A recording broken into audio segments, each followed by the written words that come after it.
किसी गांव में एक बहुत ही गरीब लड़का रहता था। उसका नाम अमान था। उसके वालिद का इंतकाल हो चुका था और उसकी अम्मी दूसरों के घरों में काम करके किसी तरह घर चलाती थी। अमान बहुत ही नेक दिल और सच्चा बच्चा था।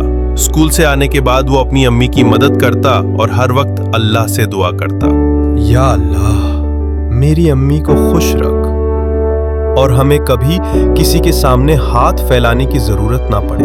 एक बार स्कूल में टीचर ने बच्चों से कहा कि अगले दिन सब अपने घर से कुछ मिठाई या खिलौने लाएं और गरीब बच्चों को दान करें। अमान बहुत उदास हो गया क्योंकि उसके पास खुद कुछ भी नहीं था। रात को उसने अल्लाह से नमाज के बाद दुआ की, या रब, मेरे पास कुछ नहीं है लेकिन मैं भी किसी की मदद करना चाहता हूँ, मुझे रास्ता दिखा।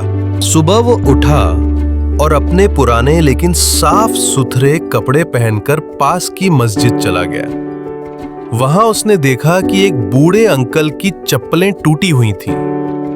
उसने फौरन अपने जूते उतारे और वो चप्पलें उन्हें दे दी।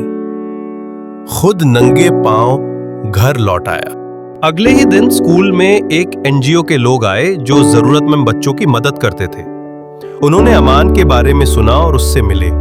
उसकी नेक दिली से प्रभावित होकर उन्होंने उसका पूरा पढ़ाई का खर्च उठाने का वादा किया और उसकी अम्मी को एक सिलाई मशीन दी ताकि वो घर से काम कर सके।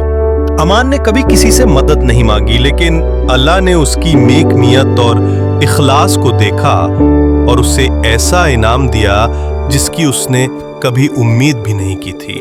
कहानी से सीख, सच्चा इंसान वही है जो खुद गरीब हो लेकिन फिर भी दूसरों की मदद करे।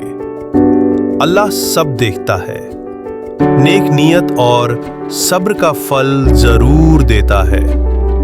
छोटा सा नेक काम भी बहुत बड़ा सवाब बन सकता।